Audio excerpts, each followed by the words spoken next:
Hopefully, it might help you out in the long run. All right, so we got 26 of you guys, and 26 it is. Okay. Thank you guys for joining us. I appreciate your attendance and your participation in it. So in today's class, we're currently in week 4, unit 4, and our goal is to try to understand more about the business language. And one of the things that does come up within the business language is understanding a little bit more on ethics. Okay. Ethics and social responsibility is a huge factor for us. The reason is, of course, that there is a lot of ethical considerations, ethical issues that we always talk about. And it does get a bigger light than other items. Many companies, when they go into a business, normally what occurs is that they normally create a functional organization, but in many cases, the functional organization, they do a lot of good things like philanthropy. They care about something. They care about, a cause of some sort. But at the end of the day, what occurs is that there is going to be some form of philanthropy that doesn't match, unfortunately, the way that a company functions. And what occurs is that you can actually imagine a company does quite a lot, okay, and does quite good things, but then all of a sudden they lose their presence, they lose their reputation only on one single item. Okay, so what you can imagine here is that there is a company that simply put, does not get what's needed. And unfortunately, what happens from there is that the company loses ground and loses credibility because they did something, they did an action that the public, you guys purchasing from them, deemed irresponsible. Okay. There's a lot of these issues. And the problem here is that when we look at ethics and social responsibility, we can talk a lot of things about it because whenever you go out there in the workforce, you're going to be dealing with a lot of unethical behaviors. Okay. Where people simply are not ethical, people do not practice ethics, and unfortunately, you can see that almost every single day. Now, the question is, are they following the rules? The other question is, will they be caught? And the other answer is, well, if they do this in an international environment, does it have the same role as a company that is abroad? Okay, so we deal with all these issues, and a lot of times, one ethical problem in one company or one issue does not always a deal to another.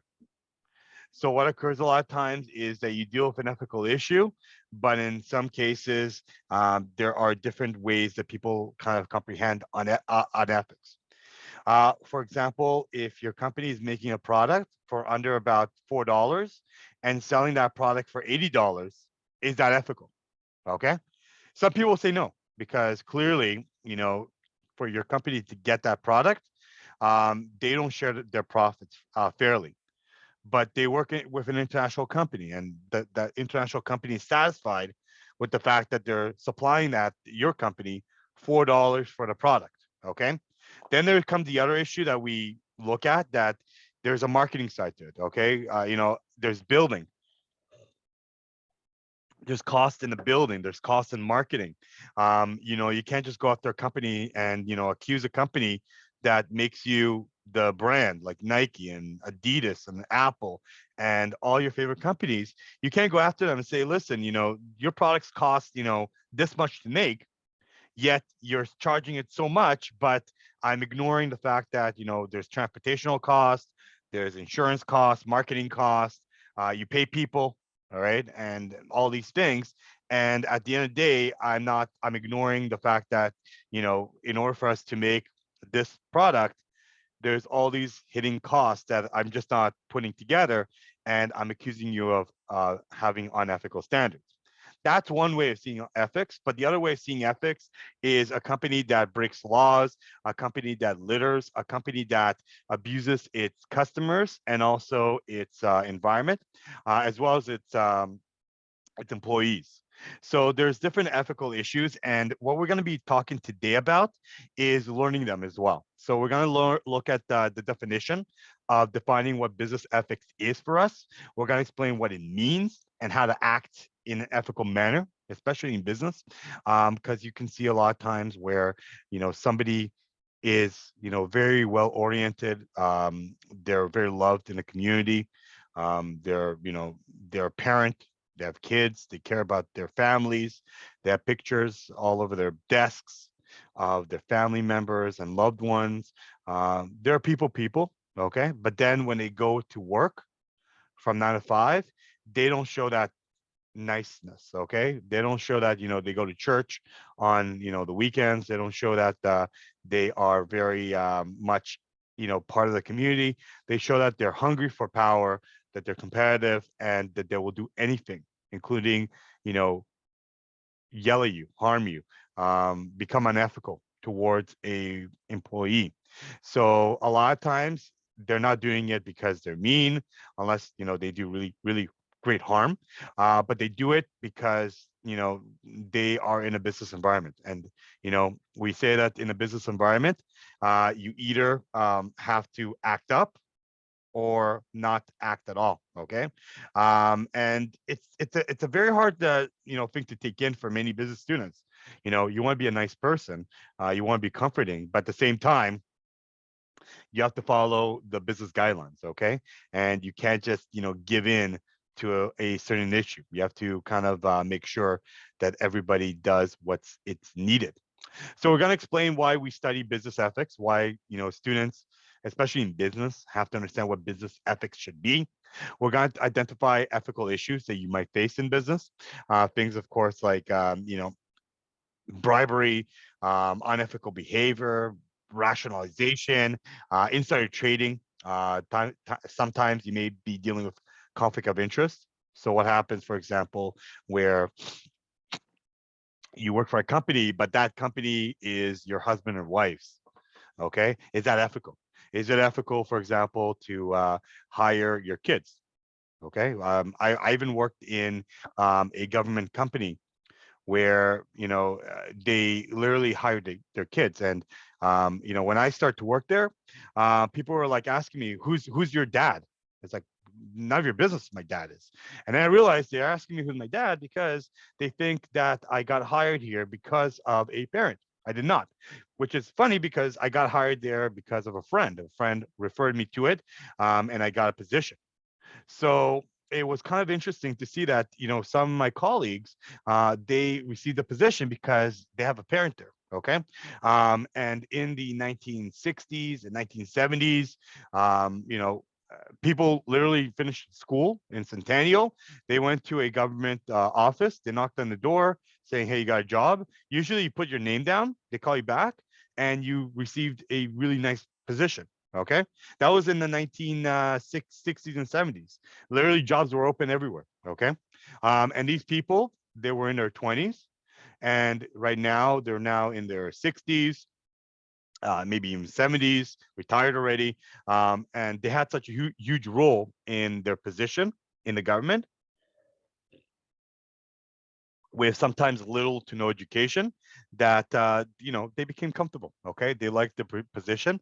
They hired their kids.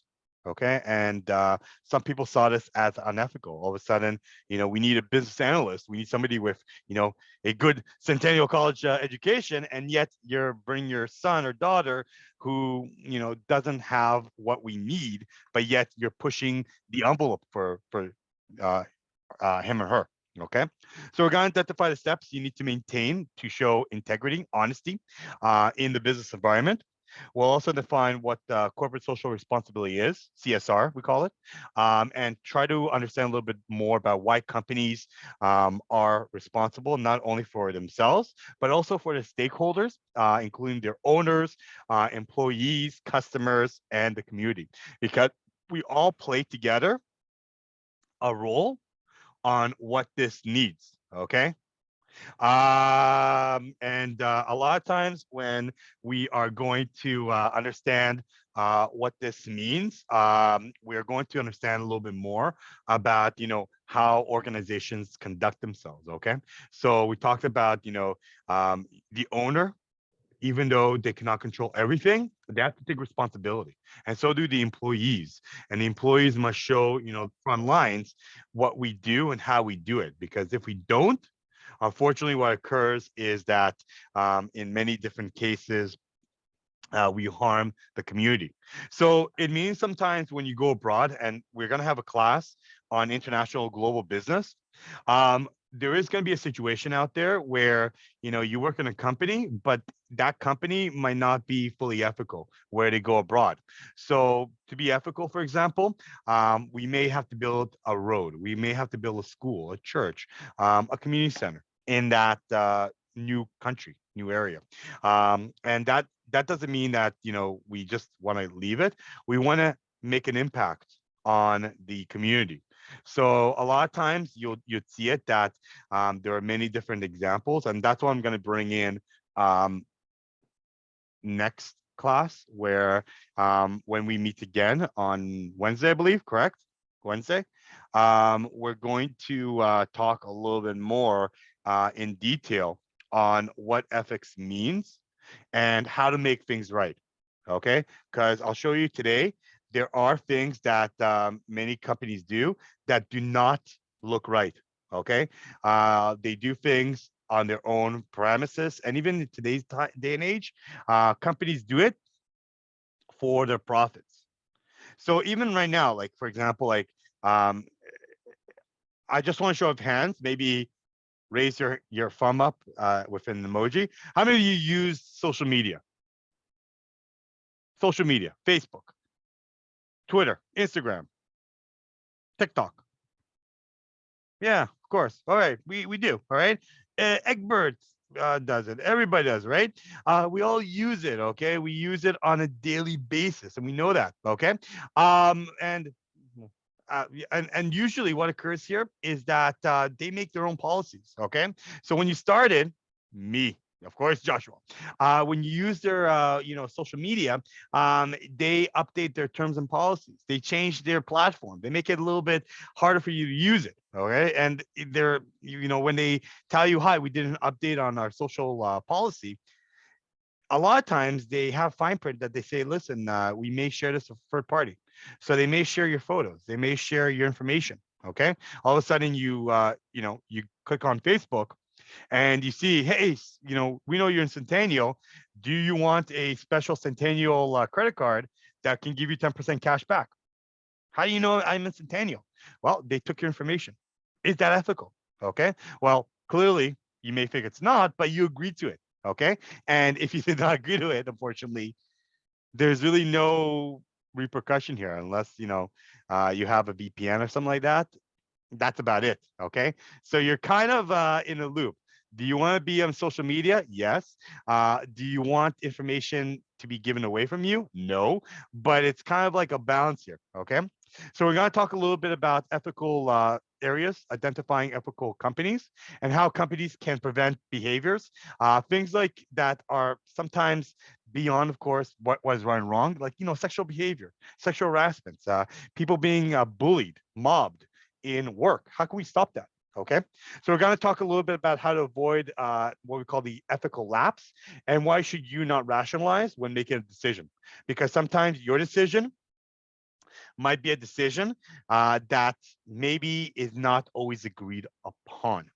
Okay, so what you think is ethical might not be ethical with your community, might not be ethical with the times, the standards, and might not be ethical with what is going on outside. Okay, so let me just explain to you ethics in very short.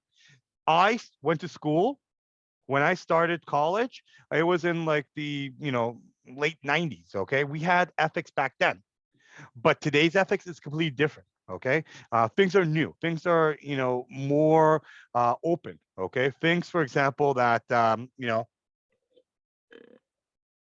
in order to get access to the company, you need to have some contacts inside the company. Today, we are the company. Once you buy to the company, you are the company, and you can do your own research because you have the power of the internet. Years ago, we did not have that. So what happened 20 years ago is not the same that what can happen after you guys graduate and then go out to the workforce.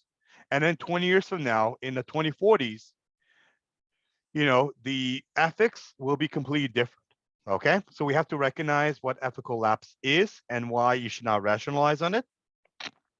And more importantly, we have to understand what ethics is. Okay. So ethics, you're born into ethics. Okay. Ethics, basically, once you're a baby, you create ethical standards. Who gives you that? Your mother and your father. Okay. They are your, individuals who are going to be your kind of compass to be able to give you some ethics out there. And you have to know what is right or wrong. Okay. So a lot of times when you grow up and you see other people who might not do the right choices, maybe cheat, steal, rob, become work in a criminal organization, do things fraudulently, harass people, bully people. You might ask the question of are they ethical? Okay, do they have the same ethical standards as I did? And a lot of times they might not have that. Okay. So a lot of times your parents indoctrinate ethics into your lives. Okay. And they received it from their parents, but their parents and their parents and their other parents, they were in a community that received ethics. So maybe they came from a specific culture or a religion that kind of enshrined what ethics is, but nonetheless, our ethics might be not the same ethics as the one that you're doing. So when we look at ethics, we have to be aware when you're practicing one over the other, because a lot of times what your ethics might be might not always be the same ethics as we grew up in. Okay. So when you look at ethics, guys, ethics plays such an important role of us, but here's the problem. When you turn 18, or even 16, depends on where you are in the world, you start to become what we call the universal age. Now, if you do something wrong, your parents have to come in up until a certain point.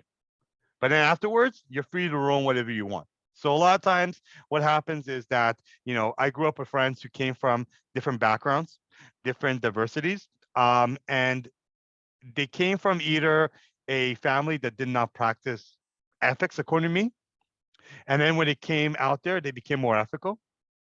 And vice versa, I had people who were very strict. They came from very ethical backgrounds, but after they were 18, they were just wild. Okay. They did whatever they pleased. Okay. They were unethical. They did things that I only could imagine. And at the end of the day, of course, they practice one ethics over the other. But irregardless, when you grew up, to a certain age, you start to go to the workforce. Okay, you start to be employed, and when you are employed, then you have a whole new ethics that will play in your lives. So what we have business ethics. Okay, and business ethics is the application of ethical behavior in the business of the corporation. Okay, so a lot of times, many businesses they want to make sure that they are ethical. Okay, ethics means that more easy than done. They obey the rules. Okay, but simply paying taxes, being compliant, is that it? Every company, in my opinion, is ethical. Okay, and if I was to tell you a Canadian company, all they have to do is pay their bills, pay their workers, write down that they're safe, write down that they're ethical. That's all they have to do. But what happens afterwards? And I want to give you an example of a company that dealt with what I would call a little bit of a hot potato. And they had an ethical dilemma that did not happen in Canada, but happened elsewhere, and they were affected. Okay. Take a look at the CBC reel that occurred. This happened a couple of years ago, and I want to explain what happened here. Joe Fresh is a company from Canada. Joe Fresh makes clothes that are very cheap, but very, very simple, but very easy. And what occurred here is that Joe Fresh had a factory that they worked with in Bangladesh. The factory was not ethical, okay?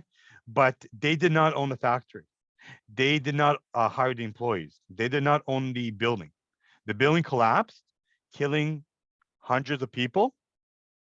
And because they had documents, they had, tags relating to them, they were held responsible. Okay. So how they approached it was very different.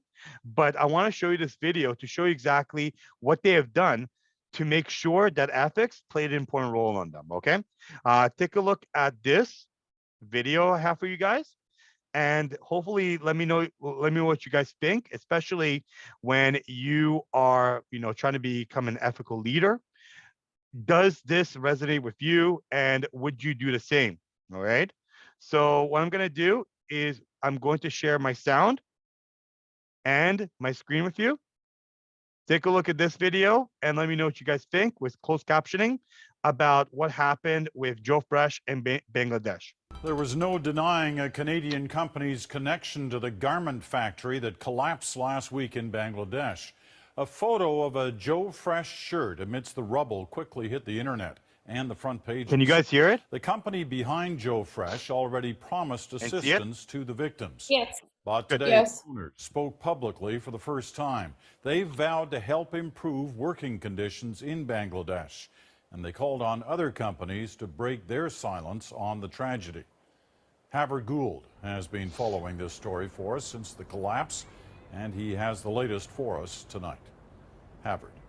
Peter, strategy or necessity, either way, Loblaw and its Joe Fresh brand stepped into the spotlight today and took a shot at other companies that haven't. This was a senseless tragedy. It's an extraordinary move for a company that keeps tight control of its image.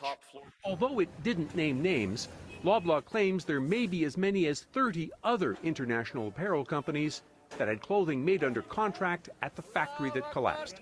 Companies that have not come forward since the tragedy. I'm troubled by the deafening silence from other apparel retailers on this issue. Loblaw announced it will continue manufacturing in Bangladesh, just as one of the world's biggest companies has ordered suppliers to wind up any operations in the country. Disney recently put Bangladesh on a list of 5 countries it deemed highest risk, where the manufacturing of Disney-branded products is now banned. I believe we can do more good and drive lasting change by staying in Bangladesh, and we are committed to doing that. This expert on sustainable production says Loblaw is doing the right thing. Not leaving Bangladesh, super important. The Bangladesh economy and the people of Bangladesh really need this work, and we don't want them to be doubly punished by what has happened. Loblaw's plan includes stepping up factory audits, having its own people on the ground, and, for the first time, checking the structures of suppliers' factories to make sure they are sound. The factory that collapsed had visible cracks, but local managers ordered the workers in anyway. I'm deeply disappointed in today's announcement. Labor advocates remain critical, saying until workers in Bangladesh have the power to refuse to work in unsafe conditions, nothing will change. Today's announcement was just, we're going to do some more auditing. We're going to audit more frequently. But if auditing was the answer to the problem in Bangladesh, we wouldn't have a problem in Bangladesh. Still, shareholders at the company's annual general meeting were satisfied. It's not the company's fault. It's the owners of buildings in Bangladesh who are at fault. Loblaw didn't say much about the compensation it's promised to pay the families of the victims in Bangladesh. The amounts, other key details, not forthcoming today. Peter? Havard Gould in Toronto tonight. Thank you, Havard. Perfect. Okay, so I gave you a good scenario because this scenario is, number one, a Canadian company. Number two, when you start to look over it, you can clearly see that there's different opinions here. Okay, and I want to explain the opinions because the opinions are really, really interesting here. When you look at Sorry, guys. When you look at people's review here, some people are for it, some people are against it. And what really occurs here is that you have different opinions even in a company, and we call these people shareholders. So when you start to identify ethical issues, a lot of times what occurs is that number one, you want to look at honesty and integrity, but when you bring in people's opinions on ethics, all of a sudden this issue kind of spirals down. Okay, number one, we had an opinion going on from the CEO. CEO says, "I take responsibility," and then he starts to blame other companies, which is like, well, you don't work for the other companies, but he's saying, well, I'm doing something right. You guys should do something right as well. So what happened here, guys, is that not only does Joe Fresh have a contract with this company, others do. So when you look, for example, of other places that make it, you have like a Malaysian manufacturer that also works there. You have a British factory, sorry, a British manufacturer. You have a Polish one, you have a Russian one, you have a Brazilian company. So for us, because we're Canadian, because of course we take things a little bit more seriously, this plays an important part in our objective. But when you start to look at the major catalysts here, um, what occurs here is that when you look at the side of the specialist who knows about Bangladesh, she says, you know what, it happens, we know, let's make things right, let's move forward and still do business in Bangladesh. Even though Disney says Bangladesh, we don't want to do business in that country because it's unethical. So that's one. Number two, we had a labor rights person that says this is not enough. This is way too little. Why? Well, the reason is why it's too little is because you can clearly see that there's still not a lot to be done here. Okay, people are still being hurt, and he recommended something called the right to refuse. Okay, where did he come up with the right to refuse? It's a Canadian term. You have a right to refuse work based on ethics sometimes. Okay, so if you see something that's dangerous, you can refuse work in Canada. Okay, but there are limits. Okay, you can't just walk to a company and say, "Oh, you know what? I don't feel like working today." Okay, so for example, myself, maybe I don't feel good on Monday. I'm gonna refuse work. Okay, I cannot do that. I cannot leave you guys around. I'm not sure. Grace is gonna be like, "Oh, what's going on today? I'm gonna miss my teacher." Just joking, Grace. But yeah, I can't just leave work. But for example, if we go to school and where we're working, it's not healthy. Maybe like there's cracks on the wall. Students are dangerous, uh, you know creating my environment a little bit of a problem. This might in turn can definitely make a impact on how we do it and what we do. Okay, so a lot of times what we are going to be doing is talking a little bit about, well, I can refuse work, but there are limits. Okay, so if I see that the work is not safe, I can say no. Okay, and you can't fire me because I refuse work. But there are limits, of course, in ethics. What if you're a police person? You take a risk.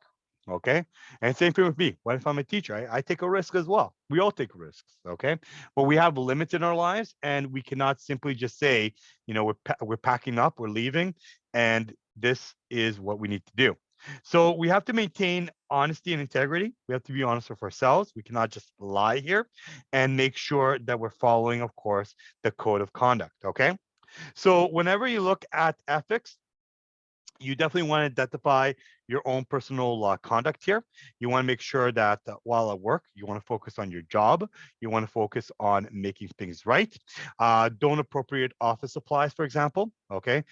Don't use, for example, the computer to use for games, for social media, for your own personal use. Okay. So, for example, if you're starting a company, don't print out documents with company paper that says, "Hi, we need to so and so do something here." Okay, so again, don't appropriate office supplies or other company resources for your own use. Be ethical, be honest. Remember that the small, seemingly trivial day-to-day activities and all the necessary items will be on paper. And unfortunately, what we are going to be looking for is on a lot of times, whenever we are going to be discussing the day-to-day activities, we are also going to be understanding what they matter and what kind of areas we will need to do. Okay, so a lot of times when we want to make things right, we want to make sure that we have the right questions, and we have the right kind of areas to make sure that ethics is an important part of our lives. So some question you need to answer is number one, is it possible? Is it okay to accept a pair of tickets from a supplier? And I've done that before. People approached me and said, listen, next week on Monday, I got 2 tickets to the Leaf game. Leaf games are very hard to get. The tickets are over $200. I have 2 pairs. I'll give them for free. Just why? Because I like you. All right, you like me. Good. I'll take them. And then after a week of watching the game, 2 weeks after, that person calls me and says, "Hey, let's do some business. Seeing that I gave you, a nice pair of ticket, let's do something to do business and increase our sales." So all of a sudden, they invested $400 in tickets, and the return is I will give them $10,000 in their sales. Is that ethical? Some people will say yes, it is ethical because it's friendship and they gave you a gift. Other people will say no, it's not ethical because you accepted a bribery. And because you accepted a bribery, you are held responsible. Okay. Another thing, can I buy office supplies from my brother-in-law? Well, if you have a company, is that ethical? Your brother has a company and he has the products you need, can you buy from them? But does that create conflict of interest? Okay, all of a sudden, he can charge you, 3 times the price. And even though everybody else in the office knows you can get it cheaper at Staples, you still buy office supplies from your brother, and your brother is making 3 times the amount. Is that ethical? And some people again will say, well, maybe it's not. Some people say maybe it is. Okay, but it's the principle that we want to look at. And maybe you're getting bribed here. Maybe you're getting, a cut under the table. So for each unit you buy, 3 times the price, you get like $50 back. That's good business. And all of a sudden, you're getting paid, $5,000 a month from the company, as well as another $2,000 from your brother secretly. Don't tell anybody. Is it also appropriate to donate company funds to a local charity? Here's a good example of that. You're donating money to a good cause, which is good, but is it appropriate to do so and represent your company? And in some cases, maybe it is appropriate because you can see it a lot of times where, companies are funding items. So for example, in schools, we have areas that are funded by banks. So we have the RBC Center of Innovation at Centennial College. We also have, for example, Scotiabank Arena that's funding the arena we play basketball in, and other things. Okay. And for example, we have, marathons in Toronto that are funded. We have a lot of things. But what about, when the companies are not the best companies to deal with? Take, for example, with Molson Coors beer company be okay with funding, the school of business for us. They do so in Quebec. They call it the Molson, the Molson School of Business. Okay. For some people, I don't think it's very nice to be called the Molson School of Business. Okay. But when you look deep down, alcohol creates a lot of damage for many people, breaks families apart, creates emotional experiences for people, creates dependencies. Even recently, in Canada, the Canadian Health Guide said drinking too much causes damage. So why are you giving, business to a company that does not create a good ethical standard? Okay. So that is where your mind might be. And another thing, if I find out that a friend is about to be fired, can I warn her? Okay.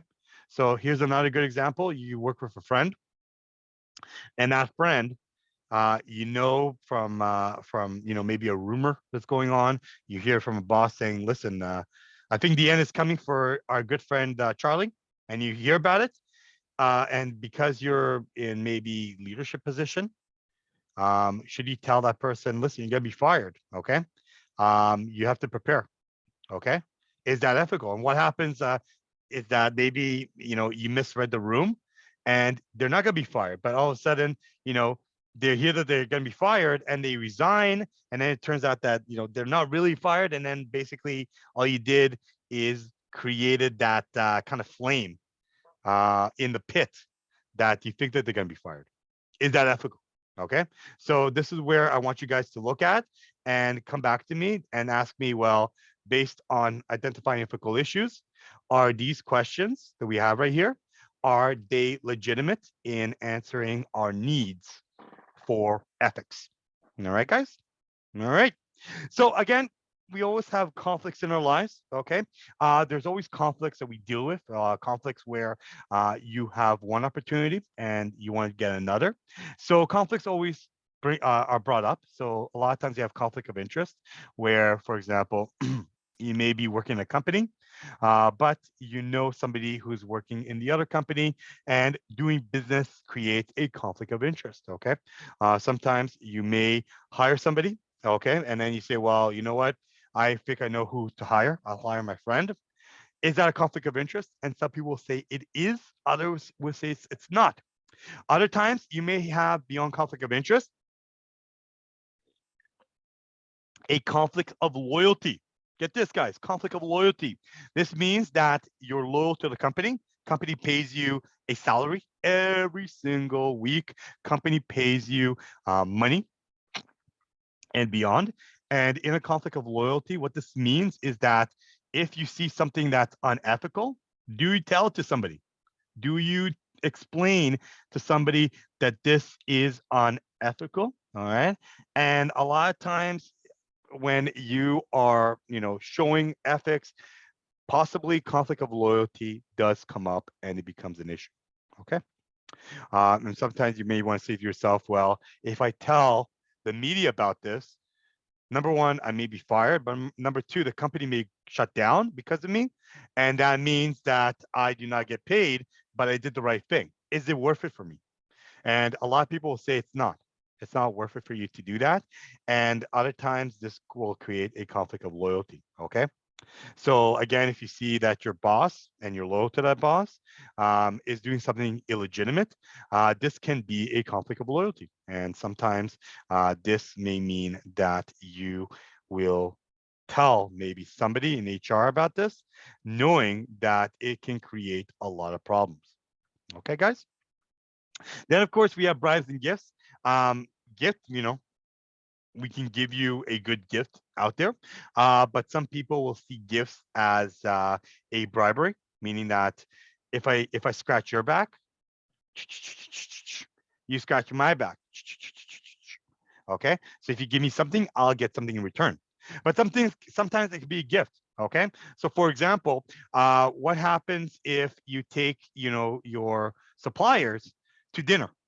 And the gift is, it costs us about $800 for food and drinks. That's a gift from us. Okay.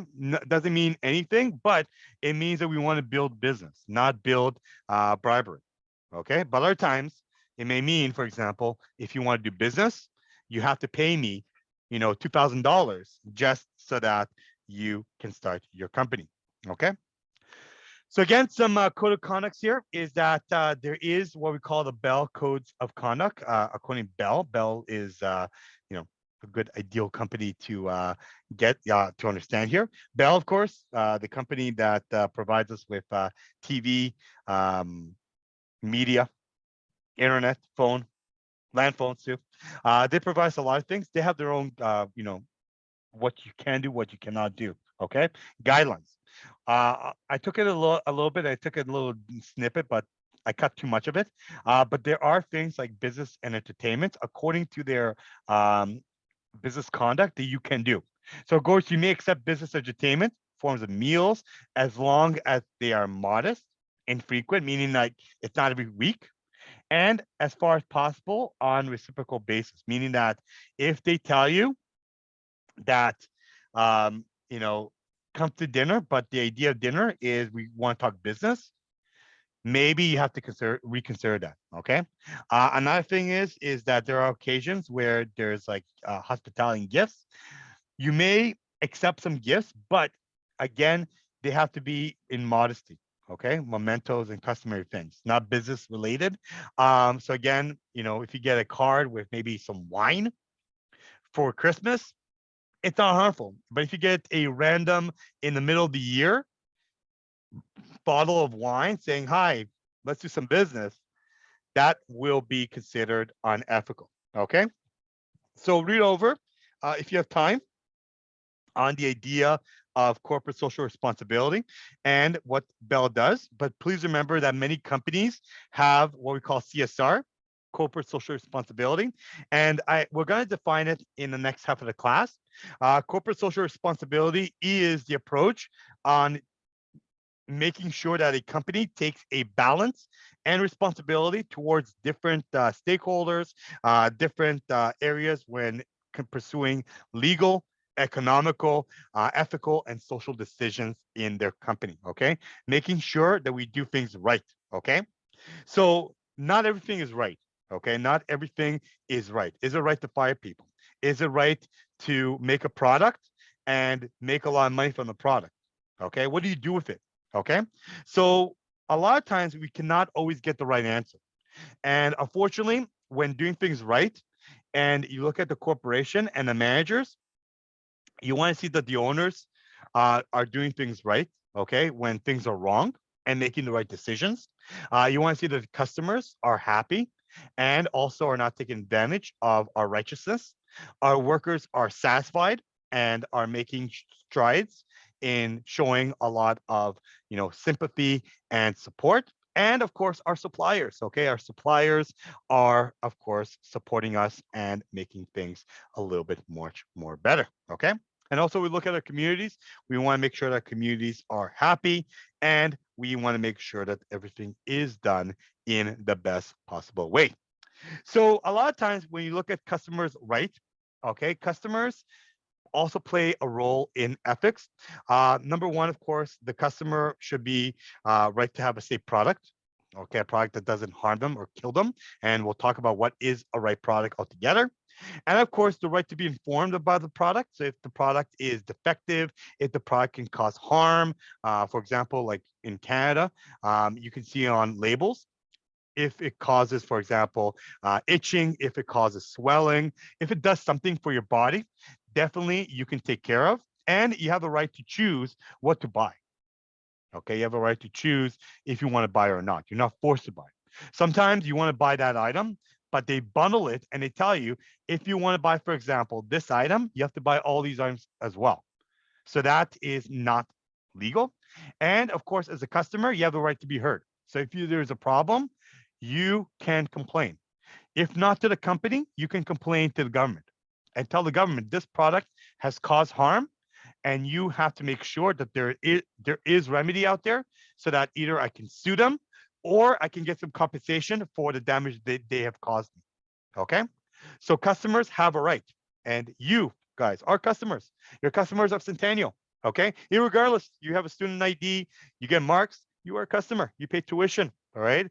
And of course, if a class is not up to standards, you have places you can complain. Complain to your student coordinator, complain to your program manager, complain to the dean, and they will hear you. They will not ignore you. There even is a process out there, okay, that we want to make sure that the experience you have at Centennial is the best. And if it's not the best, we will make it the best. Okay. And this is where we definitely need to make sure that you will understand that. Okay. All right, guys. What I do want to do right now is I want to offer you guys a break like this individual gentleman right here. The time is 1:20 or sorry, 1:25. Let's take a 10 and let's be back at 1:35. Does anyone have any questions for me up until now? Any questions? Any answers? Anything? Yep.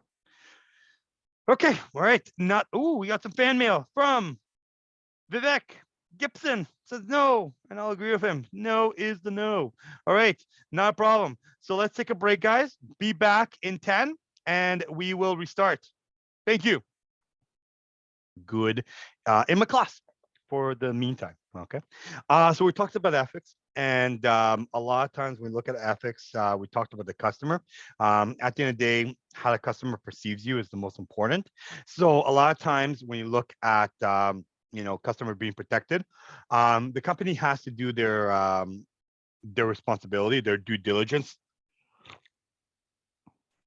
in making sure that their customers are protected, because if it's not, that means, of course, that they're going to face a lot of controversies, fines, even lawsuits.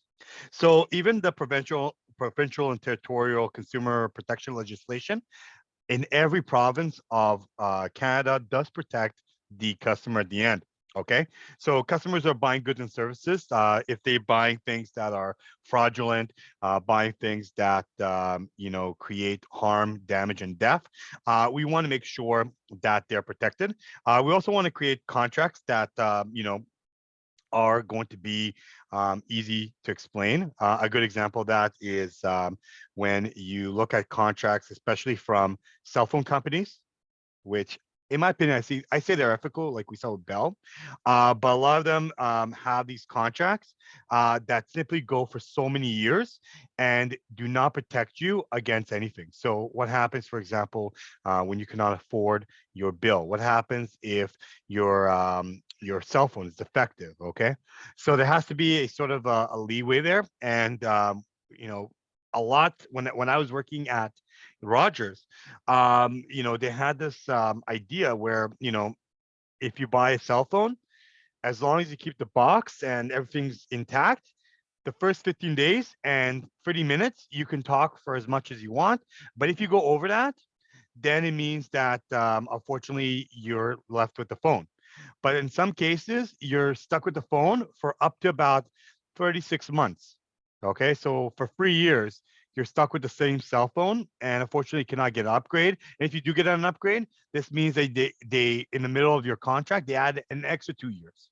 So that means all of a sudden you're paying 5 years for the contract.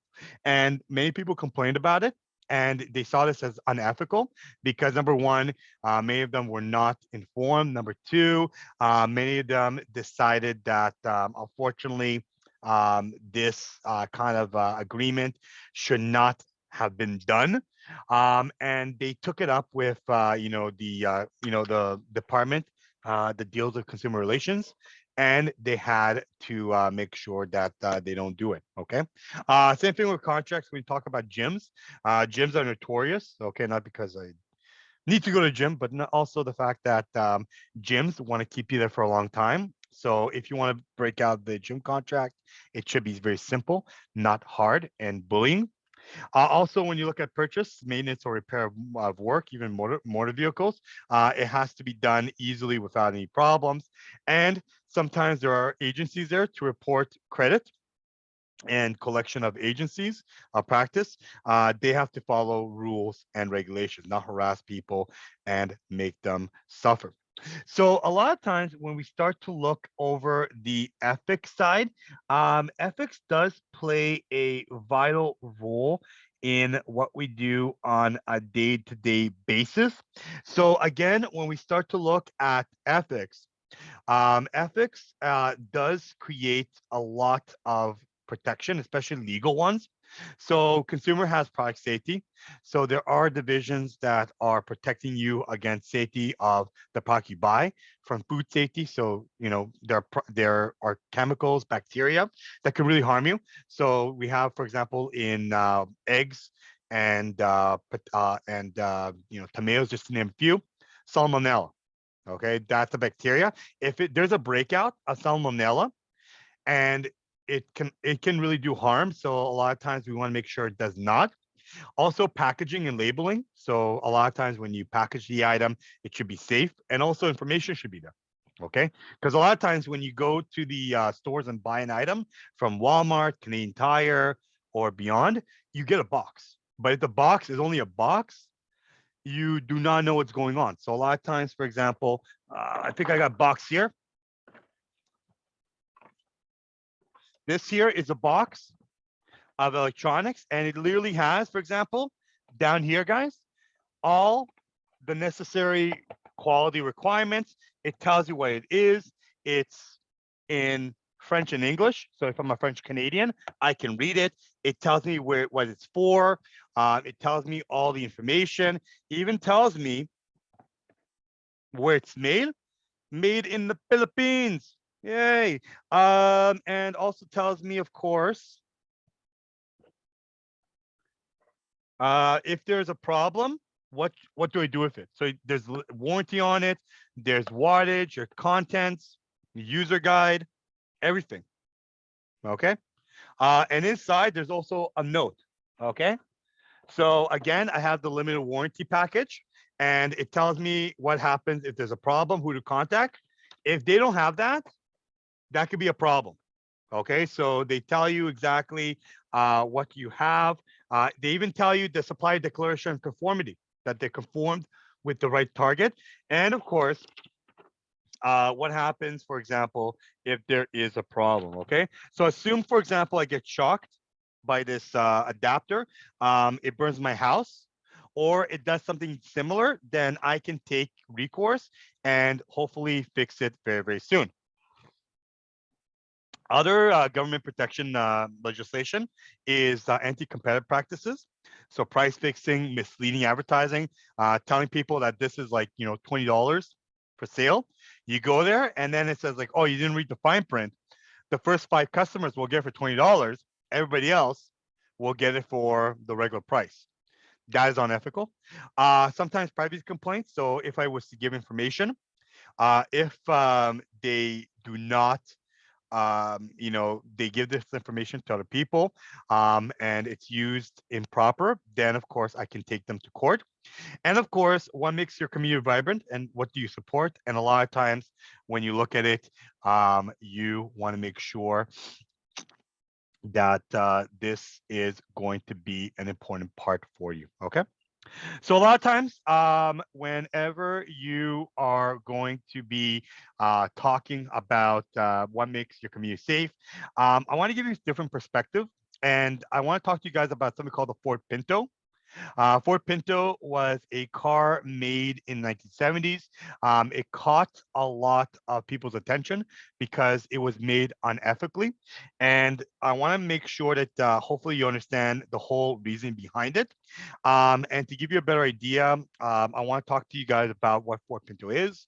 However, due to, we got time here, I want to show you the video introducing you guys to Ford Pinto, and then kind of talking a little bit more about what Ford Pinto did for the industry and how we can stop in the future, right? Take a look at the first video. And the first video kind of introduces you guys to the problem, as well as the other ones that will show you exactly what companies did, okay? So I'm gonna turn over my information, my mic, to my page here. And what I am going to do is I'm going to show you the Ford Pinto dilemma, closed caption as always. And again, I'm going to show you what occurred and what has been done to it. Okay. I just want to make sure you have my sound. You do. Here you go, guys. Ford Pinto, 1970s. Let's go back in time. Enjoy. 1970, and Ford wants some of that sweet, sweet import compact market. So here enters the Ford Pinto, a lightweight, cheap car that you could tote around town. So what turned a fun little car like the Pinto from this to this? The short answer, Ford.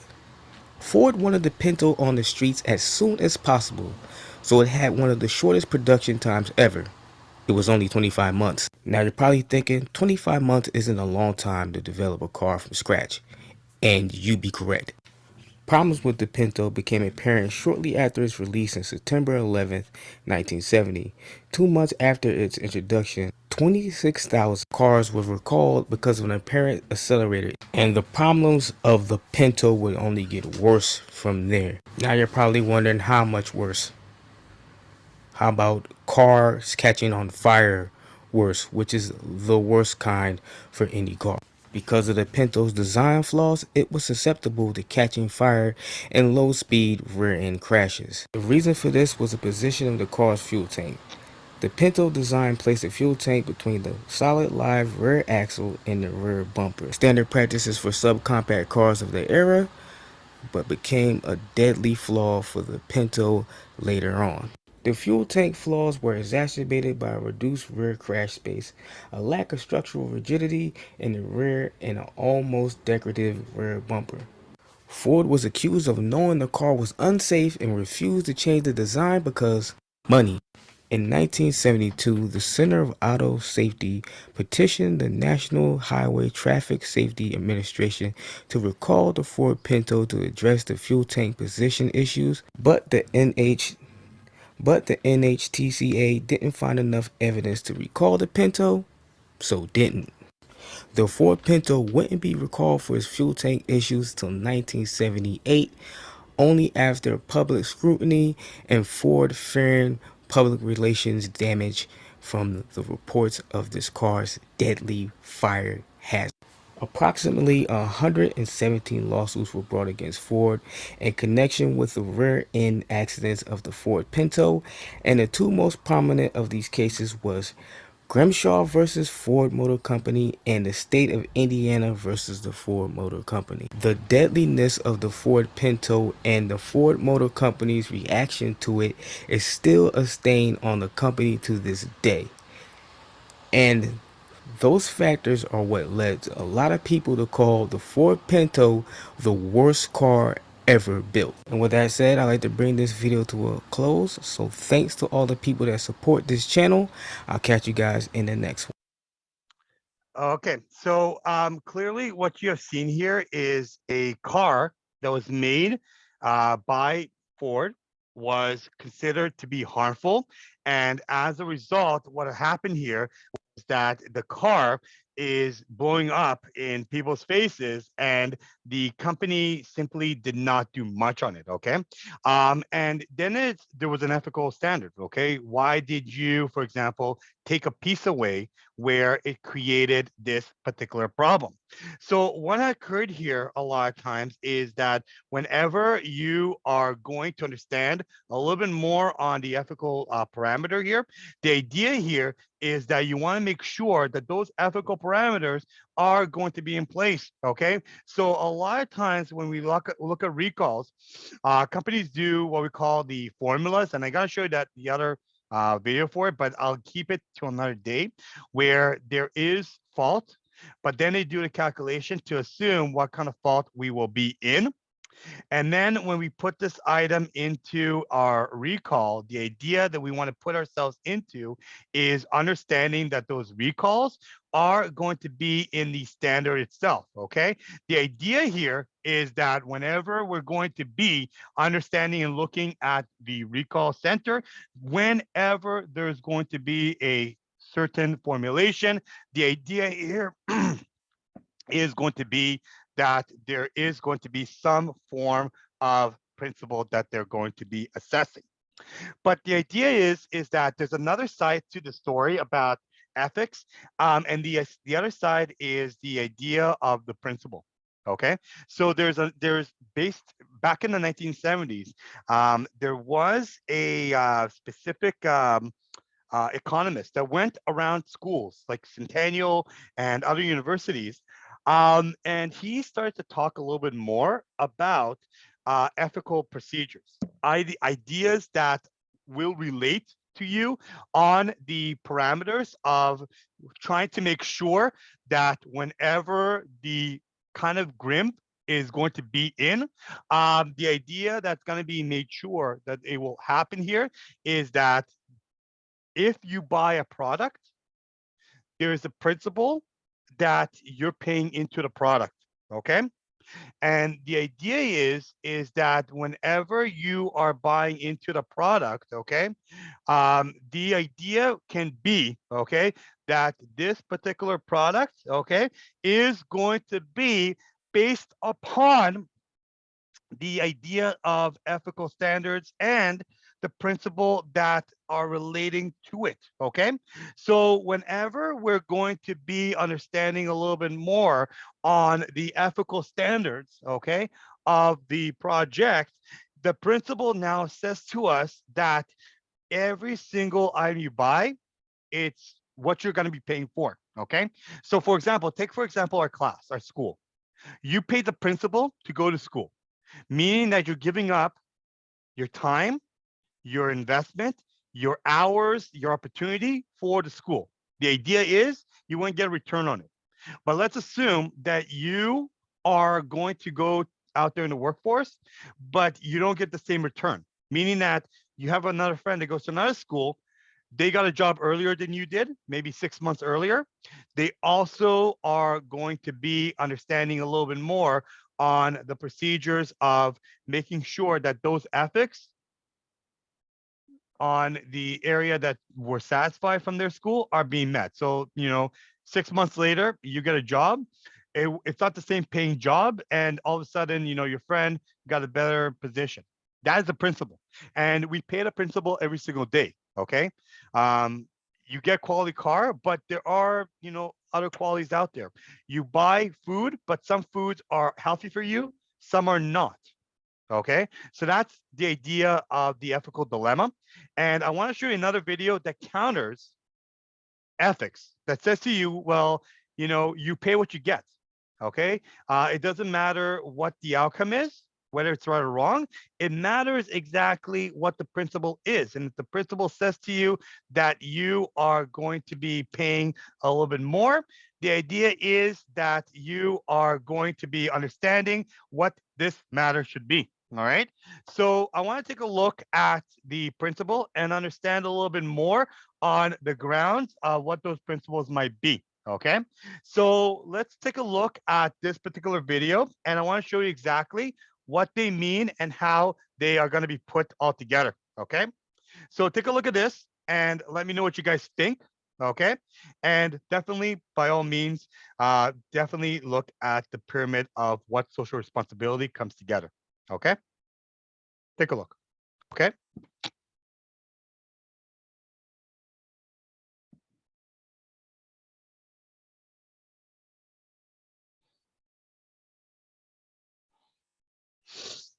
One second. Whoop, sorry. Whoop. Oh, that was too much. Okay. So this is Milton Friedman. He is a professor. He's arguing with a student. Okay. Hopefully you guys don't argue with me, but this is a good example of a good argument between students and teacher about the principle of the economy. All right. Take a look and enjoy. I have just one more. This has to do with the Ford Pinto. I'm not sure if you're aware of the recent revelations that have come out about the production of that car. Ford produced it knowing full well that in any rear-end collision, the gas tank would blow up because they had failed to install a $13 plastic block in front of the gas tank. And Ford estimated in an internal memo that that would cost about 200 lives a year. And they estimated further that the cost of each life would be $200,000. They multiplied, and they found that the cost of installing those blocks in each of the cars would be more than the cost of saving those 200 lives. And over the past 7 years, the car has been produced, and over 1,000 lives have been lost. It seems to me that Ford did what would be the right thing according to your policy, and yet that seems to me to be very wrong. Well, let me ask you, let's suppose it would have cost $1 billion per person. Should Ford have put them in nonetheless? You But see, it you're wasn't really a only, question of you know that. that It was you're a really question only of arguing about $13 price. each. You're not arguing about principle. No. Because you Principles cannot, nobody can take the principle. Nobody can accept the principle that an infinite value should be put on an individual life. Because in order to get the money involved, in order to get the resources involved, it's not money. In order to get the resources, they have to come from somewhere. And you want the policy which maximizes the situation overall. You cannot accept a situation that 1 million people should starve in order to provide one person with a car that is completely safe. That's absolutely right. Right, and therefore you're not arguing anything about principle. You're just arguing whether Ford used $200,000 was the right number or not. No, I'm not arguing Suppose that it were at all. $200 million. No. Suppose it were $200 million. What should Ford have done? $200 million for what? Suppose it would have cost $200 million per life saved. Should Ford still have spent that $200 million? You mean per... That's not the question. That's not really the question. Yes, it is a question. Yes, that's the they should principle of have. the question. That's the only principle involved. I don't know whether Ford came to the right answer or not. That's a question of whether these numbers are valid numbers for the relative costs of different things. You're not arguing about a principle if you once agree with me that if it had been $200 million, the cost per life saved had been $200 million. You would not argue.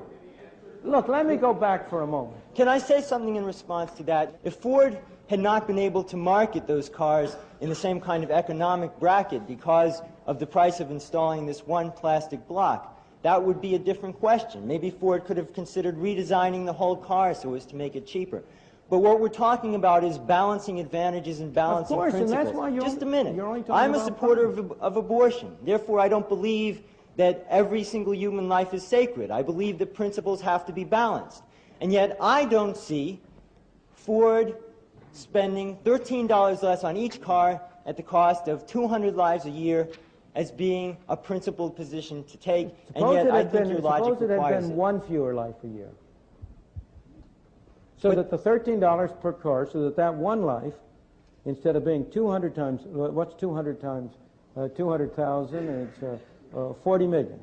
Suppose it had been one life a year, so that it cost 40 million. Would it then have been okay for Ford not to have put in that block? You can't predict that one life is going to be cost because of a physical defect in the car. This was a clear... I know, but you're evading the question of principle. No, I'm not. I'm saying that they knew before they put the car out that there was a mechanical defect in it. You know when you buy a car, you know that your chance of being killed in a Pinto is greater than your chance of being killed in a Mack truck. No, I didn't. I didn't know that the gas tank would rupture. Of course it is a question. Well, every one of us separately in this room could, at a cost, reduce his risk of dying tomorrow. You don't have to walk across the street. Of course. The question is he willing to pay for it? And the question here he should be raising, if he wants to raise a question of principle, the principle he should raise is whether Ford wasn't required to attach to this car the statement, we have made this car $13 cheaper, and therefore it is whatever the percent is, it is 1% more risky for you to buy it. But why? Now then he would be arguing a real question of principle. Why should they do that? Doesn't that interfere with the free enterprise system that you're touting? No. Why not? Because the consumer should be free to decide what risk he wants to bear. If you want to pay $13 extra for that, you should be free to do it. If you don't want to pay $13... Wait. Excuse me, we have to keep it to the audio over here. So then the government does have the right to require information of corporations, No. Is that right? No, the government has a right to provide courts of law in which corporations that deliberately conceal material that is relevant can be sued for fraud and made to pay very heavy expenses. And that is a desirable part of the market, of course. What I'm trying to say to you is that these things are really a little bit more subtle and sophisticated than you are at first led to believe. You can't get easy answers along this line. Because your way of putting it really only doesn't really get at the fundamental principles involved. The real fundamental principle is that people individually should be free to decide how much they're willing to pay for reducing the chances of their death. Now, people mostly aren't willing to pay very much. I personally regard this as very, very illogical. I see people on all sides of me smoking. Now, there's no doubt, nobody denies that that increases their chance of death. I'm not saying they shouldn't be free to smoke, don't misunderstand me. I just think they're fools to do it. And I know they're fools because I quit on the basis of the evidence 18 years ago. But that's the real issue. And if you want to be rated for it, you ought to be rated on those terms, not on the ground that you don't think they use the right numbers. Now, look, I don't think we can keep on going very much. I'm afraid we're going to run out of tape, and I'm afraid I'm going to run out of voice. So I think I'll call it down. Thank you.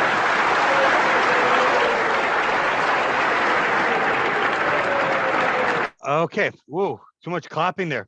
But definitely he made a lot of interesting points there. The real interest here is the fact, of course, that whenever you look at the principle, people pay what they get, right? So again, there are, a mechanism, there is governance, there is law, okay? We have to follow it. I cannot just, jump in and give you a poor quality class.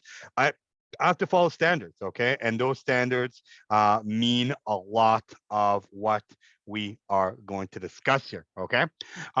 So beyond that, of course, when we look at corporate social responsibility and the pyramid, one of the things we're going to be looking for is usually in a 4-part period, we're going to be understanding the definition of the idea that was published during the corporate social responsibility. So Carroll's CSR pyramid was established in 1979, and what happened here is that by 91, Carroll extracted the 4-part definition to understand the form of what the CSR pyramid scheme should look like. And the idea behind the pyramid was to single out a specific aspect of CSR and to understand the nature and the building block of the 4-part framework.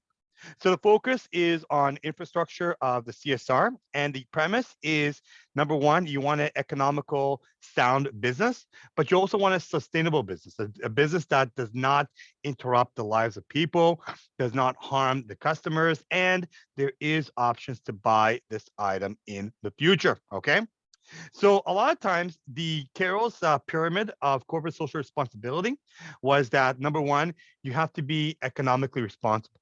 Okay, so what does economically responsible is required by, of course, society is you want to be, for example, profitable. You want to make sure that you're making money, but you also want to make sure that you're making money smart. You're not making money in a way where you're the only one who makes profit. Everybody else does not, okay?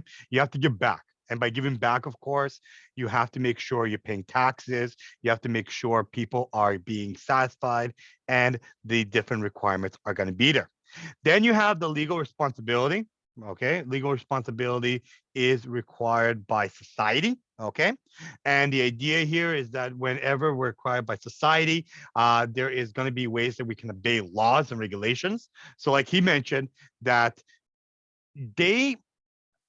Ford did not do something bad here. No, they didn't do anything bad. What they did was they obeyed the law. They followed what's needed, but they didn't do it correctly. People got injured. They didn't do the full investigation.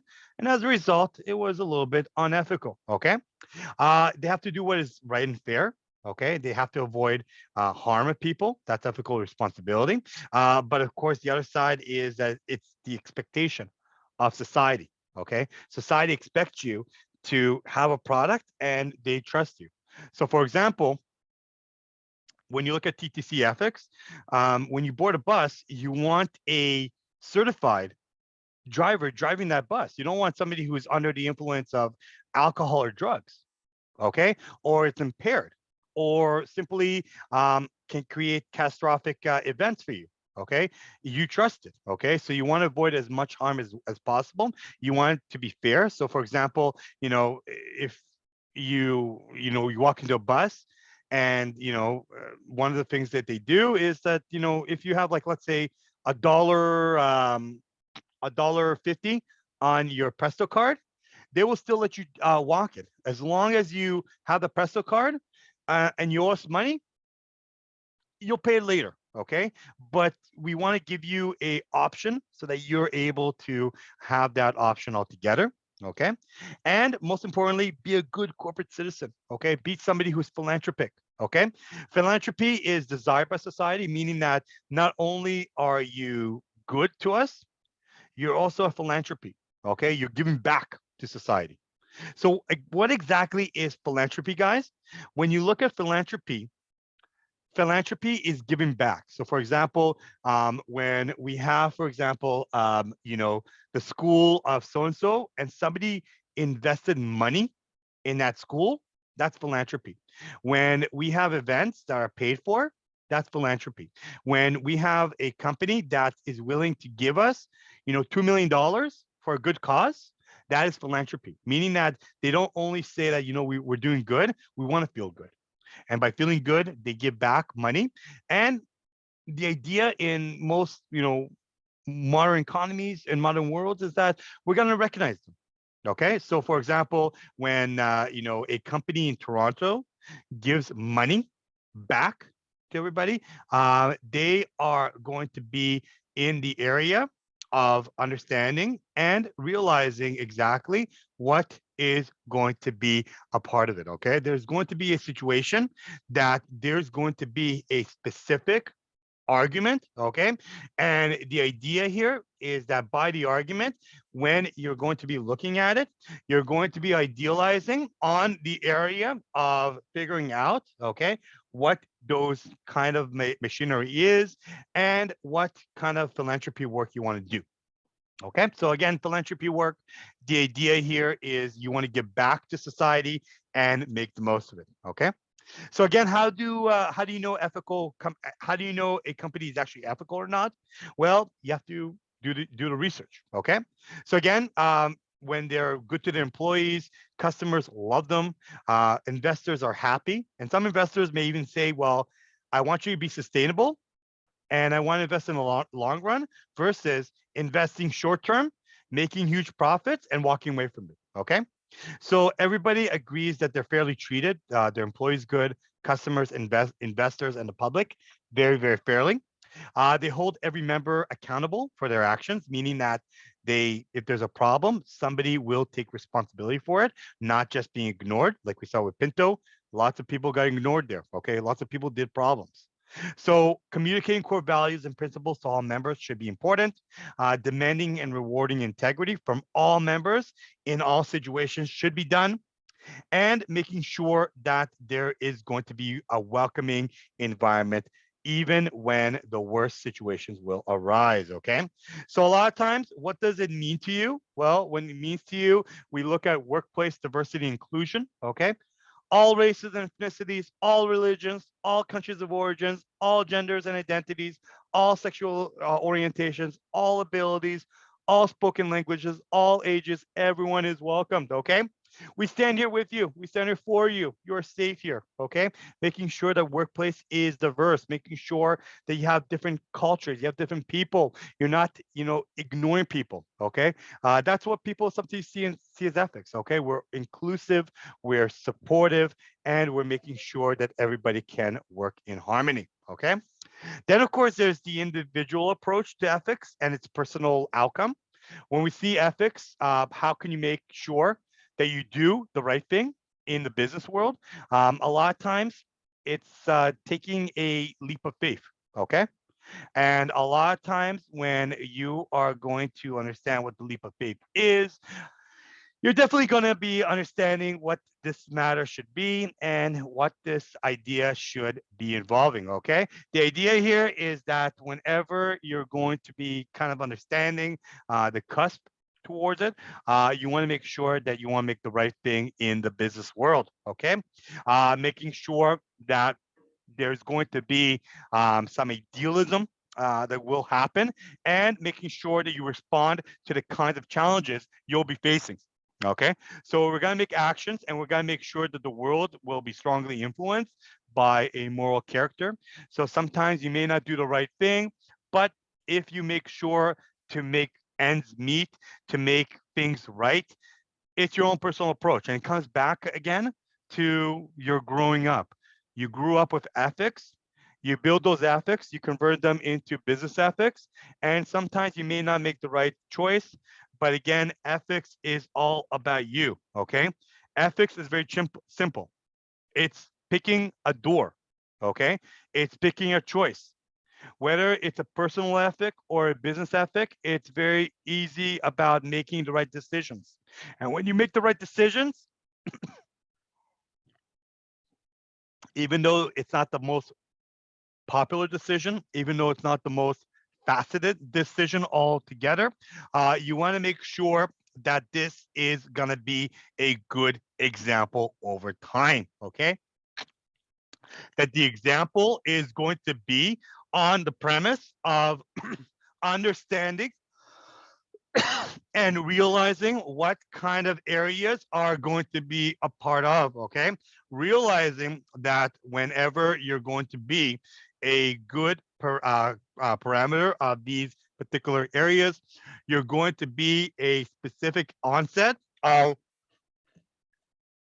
understanding the simple yet faceted design of people and choices, ideas and motivations, and picking what's not from the public, but what's in your heart, and making sure that you make the right decision in the future. All right, folks. Okay, I just want to show you one last thing before we go very quickly. We mentioned a little bit about corporate social responsibility. And like I mentioned, there is a big push today on ethics and social responsibility. So I want to show you exactly what CSR means and what you can do to make sure that CSR will play an important role in your lives, okay? So take a look at this video and let me know what you guys think on CSR and making sure that CSR is an important part of your lives, okay? Take a look and enjoy. Hi folks, Alex here. Most corporations are in the business of making money. But there are many ways in which they can take responsibility for their social and environmental impacts, and there is much to gain by doing so. This is often called corporate social responsibility. In this video, we're going to look at what we mean by corporate social responsibility, how good corporate citizens make a lot more profit, and we're going to look at 3 examples: IKEA, Starbucks, Patagonia, and see if we can figure out who's real and who's faking it. Okay, let's get drawing.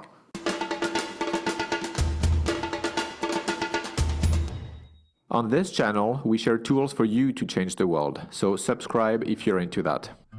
This is why companies have to take corporate social responsibility seriously. This is a representation of all the major socio-environmental scandals IKEA was involved in worldwide between 1981 and 2006. These were about waste, dangerous chemical use, child labor, poor working conditions in factories, wood procurement, etc. And this is not because IKEA is worse than the others. If anything, it is probably one of the more decent corporate citizens out there. But any major corporation is under a lot of scrutiny.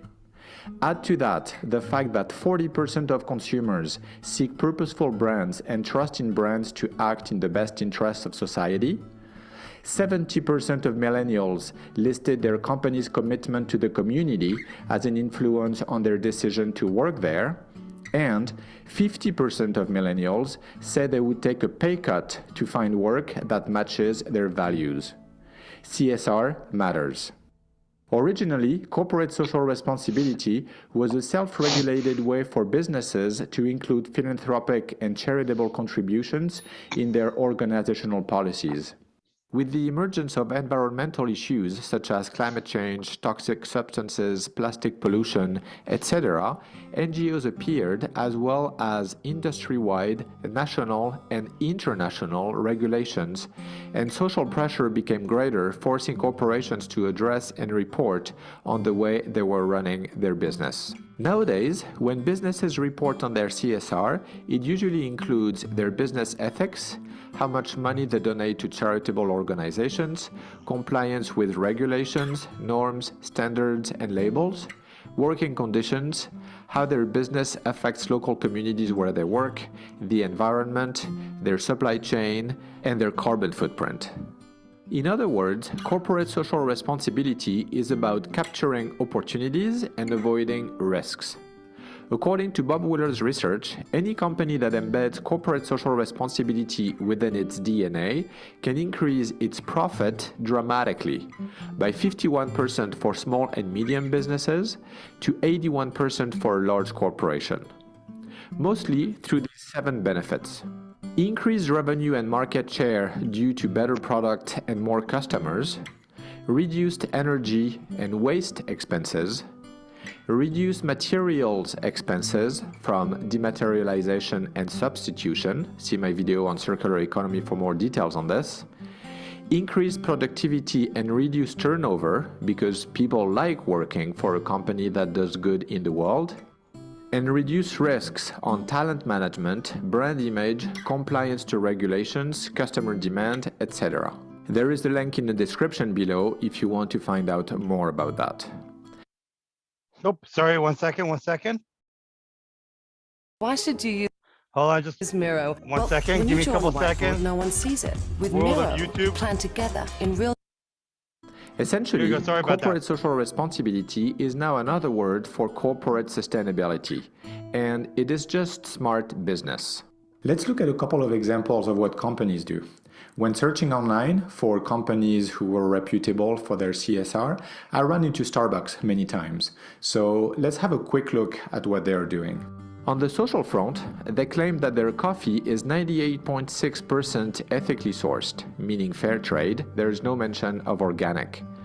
That they trained 200,000 farmers and invested in farmer loans and emergency relief funds. Now, Starbucks has to do this because the business of coffee growing is at risk altogether due to farmers worldwide not having the financial means to adapt to climate change and the fluctuating price of coffee. In 2019, before the pandemic, 2.8% of the drinks were served in reusable cups.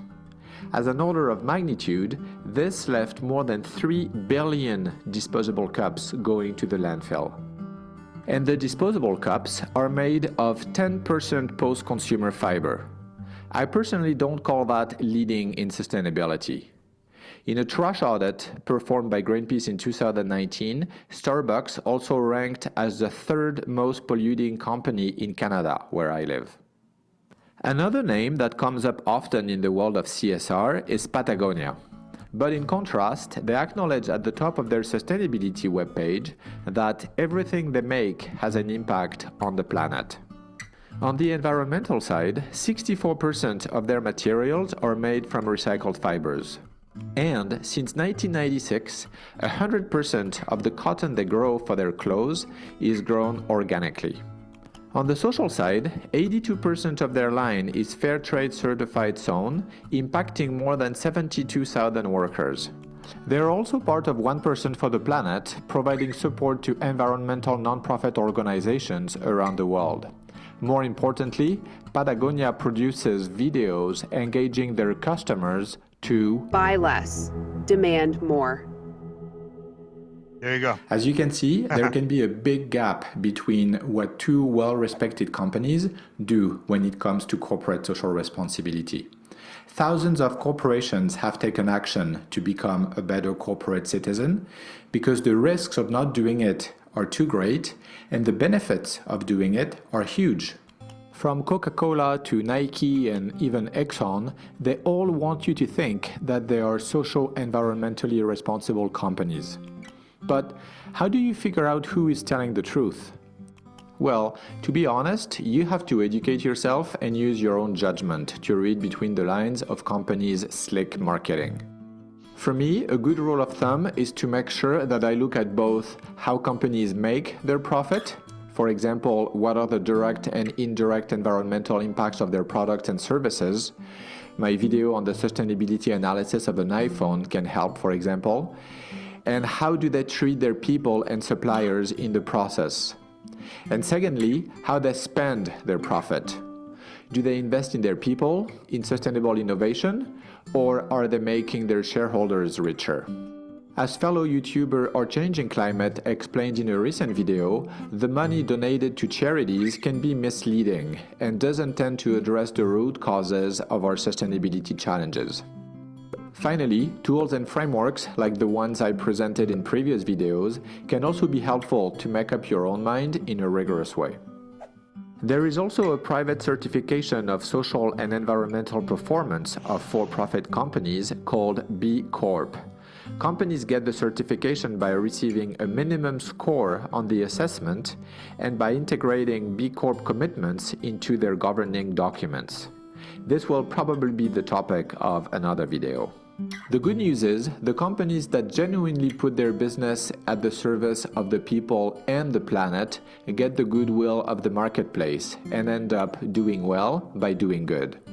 As Interface's late CEO put it, there is no amount of slick advertising at any cost that we could have done that would have created the goodwill that this effort has created.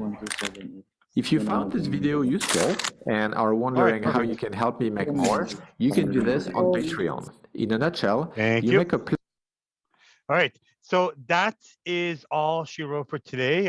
We talked a little bit about CSR, ethics, and building that ethical standard.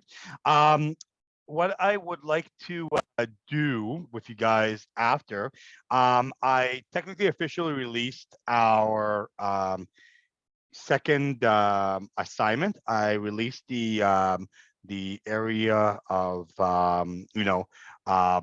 making sure that when you look at SWOT analysis, that's what we're going to be talking about next class on Wednesday. So you guys hopefully can be able to complete for me a ethical procedure on SWOT to see exactly what you're strong at, what you're weak at, what you can improve on. Talk to me about a little bit more on making sure that ethical standards will be, added to your lives and maybe, improving something. Okay. Right now we're in the 4th week together. I want to make a SWOT analysis so that when we come back and say the 14th week, 10 weeks after, if there's any changes and if there's anything that you can do to make things better. Okay.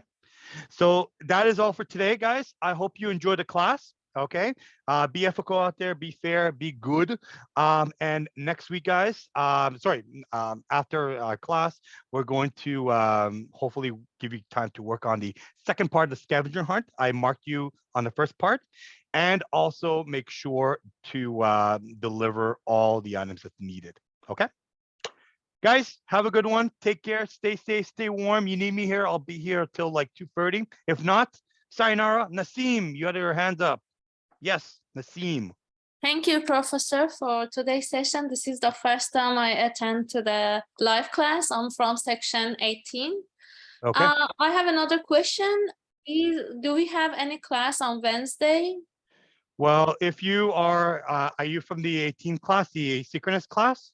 Yeah, asynchronous. Yeah, so every Wednesday we are together. So we're together from 10:30 until 12:30. So if you want to join, same login, just add it and you'll be okay. So it means every week we have 2 sessions. It is split on Monday and Wednesday. Correct, yeah. So normally I would give this session to you guys. If you're the 18 section, I'll give this section to you guys as a video. But if you want to attend a live class and even ask me questions, raise your hand, be part of it, or even ask me questions about the assignment, you can attend the Wednesday class as well. Thank you, Professor. But Thanks for having me it's your here. call. You're welcome. We welcome you, and we hope that you enjoyed the live asynchronous. But I'm in the I'm in my my little box here. Thank Go you. on. I will go on. Take care, Nassim. All right, take you. care, guys. All the best. If you need me, thank you. Take care, guys. I wish you guys all the best, and let me know how I can help you on Wednesday. Okay. Scavenger hunt, SWOT analysis. Let's get it to go, and let's be on top of our game. Enjoy your day, guys. Thank you, teacher. Thank you.